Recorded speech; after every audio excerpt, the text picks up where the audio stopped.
What a glorious day. But anyway, hello, my name is Dan, and yeah, this is part one of my wild bee adventure that happened to involve some bees that were in my grandparents' attic. But before I get into anything, okay, I am not a beekeeper, that's for sure, but recently I guess I kind of have naturally become a beekeeper, which is pretty cool. Now, as a kid, I've always been a bit interested by insects, bugs, things like that. I think I remember keeping like grasshoppers in little containers in my garden. Something that's always been in like the back of my mind, I guess, is beekeeping, right? Bees in general, just trying to understand what they do and, you know, how they make honey and things like that. And it's just something that's always been in my head that, you know, I kind of like to learn about bees. And obviously, as of recording, it's 2025 and it's currently May right now, the 2nd. And yeah, if we roll back all the way to 2021, me and my partner went to a lovely part of France called Annecy, and it's basically a mountainous area with a natural form lake in it, which is beautiful. Very touristic area, very nice. But we went out on a bit of a stroll and we discovered this.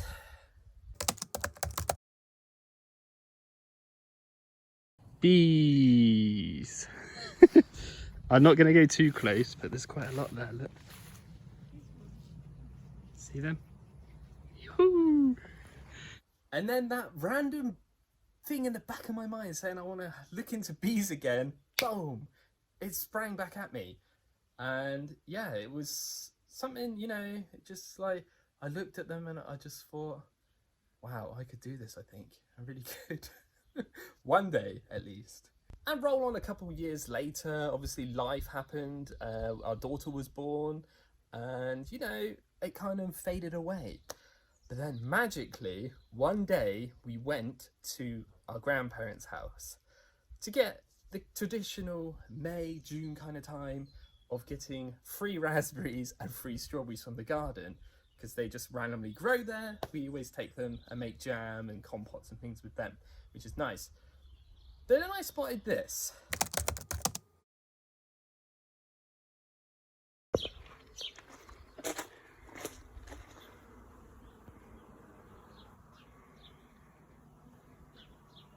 That's right, there was a beehive or colony in their freaking wall, man. I couldn't believe it. I really couldn't believe it. So I was just like, ooh, this is a good opportunity to try something that I've always wanted to try, beekeeping. But unfortunately, due to in real life work stuff, parenting, and obviously just in general life, time is a big issue right now, obviously, always is. Yeah, I had to hold off, unfortunately. But that didn't mean I forgot about it in my head. I was genuinely thinking about it so much all the time. And yeah, I started to design hives. I started to design things with my 3D printer that I got. I started to design things and do a lot of research. And I actually bought a book as well. And I started to watch a lot of YouTube videos about beekeeping and how to extract bees from, you know what, walls, roofs, all this kind of stuff. Trying to get my head around what I was getting into here, because this isn't going to be as simple as just literally purchasing some bee little colony or a little swarm, catching it or something. This was actually me. I had to extract them from where they've been. But bear in mind, I discovered that in 2023, and yeah, the longer I leave that, the bigger it's gonna get, unfortunately. And like any time I was in the area, I was just, you know, checking up on them to make sure they were still there, especially during the winter time, because obviously that's the more vulnerable time that bees could obviously like disappear or die, unfortunately, things like that. But nope, they were there, they were still there, which was awesome. Another little thing I suggested to the family as well was for birthday and Christmas gifts, can you get me a bee suit? Can you get me some smoking materials? Can you get me some tools and things like this? Because genuinely in my head, I thought, you know, I could probably do this, but we're gonna need to do it professionally and as safely as possible. And yeah, they delivered. It was really good. They bought me some nice material and protective clothing. So yeah, I was pretty much ready to rock. So now I got all the gifts and everything, and it's rolled on to 2024 now. And that means that it's possible I might be able to see if I could do something about this. And it was July 2024, and I had the perfect opportunity to do this because in July it's my birthday, and I was missing the key final thing, which was the actual bee suit. So yeah, after that, I tackled it without really knowing what I was doing.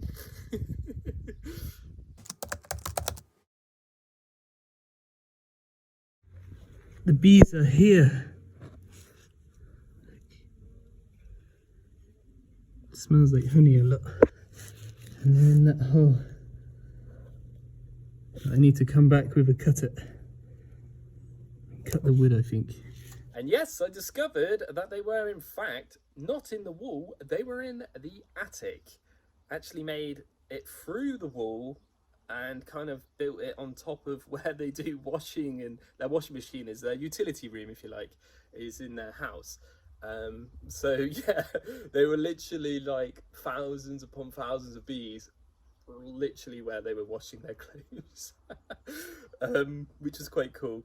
So yeah, I just kind of got with it and got on with it, and I didn't really know what I was doing and didn't really know what I was going to expect. But hey, it's all part of the learning, I guess.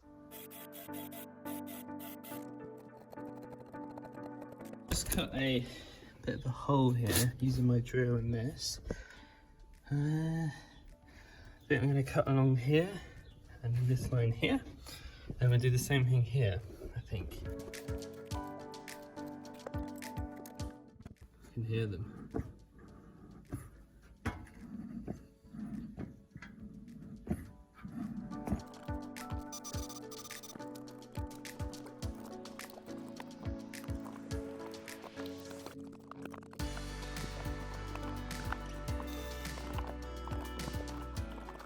I can see when it's coming. There he goes. It's okay, little fella. It's okay. It's just me. It's dusty, isn't it? It's okay. It's just me.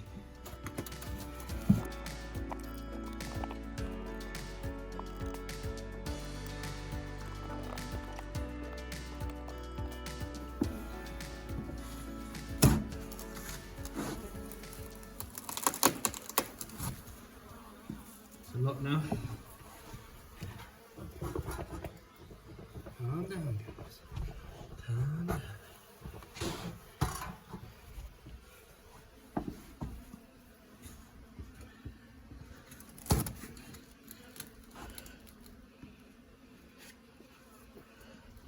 Not 100% used to bees just flying around. Yeah, it's a bit weird. It's starting to go really crazy now. Let's continue. Try and get this thing off, but if I do, there's going to be bees everywhere, I think.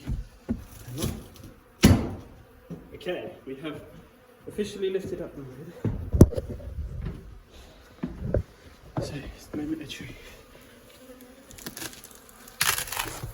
Oh my god, it's leaking. That's why it was so difficult to get through. Because of that. Oh my god, look at all that honey. Okay. Sorry, Pappy, for breaking the thing. God, there's bees everywhere. It's so hard to get used to them flying around without doing anything. Look at them all in the window. They're all drinking the honey, look. A little bit of a progress update. I have cut a second one now, as you can see. It's quite a lot of bees, right? But that goes. They're a bit more calmer now, which is quite good. But yeah, he goes right down the bottom there. As you can see, it smells so much like honey. So yeah, I still need to cut more of these things. I've cut 3, look. But I wanted to just see how big it was. ended up getting a bit too scary and hairy for me. So yeah, I decided to get the grandparents to call a bee professional over to investigate. And yeah, he basically told me to come back when there's less numbers in March next year. Oh God. Yeah, he basically suggested that, and he also showed me his little hives he's got set up, which is quite nice. So yeah, all in all, it was a nice experience, but yet again, I had to wait, unfortunately. So I had to come up with another plan. So later on in the day, I had a massive brainwave, and I thought, let's go to the local shop and get ourselves a load of PVC plastic sheets. And these things were like a couple millimeters thick, I don't know, like 5 maybe, and they're a good like meter so long sort of size. So I bought a couple of these and I placed them on top of the wood that obviously I've cut out, and here's the results. Plastic trick has worked very well. Look at all that. It's crazy. So anyway, that pretty much sums up part 1 of my attic bee adventure. Thank you very much for watching, and sorry if this is a very strange, edited, weird video. I don't really do videos like this, but I'm trying, okay? I wanted to record it all anyway and document it just because, for memories, to remember that I had this experience, and I thought I would share it with you guys. But anyway, thank you very much for watching. Stay tuned for part 2, where we actually, hopefully, extract the bees. No spoilers.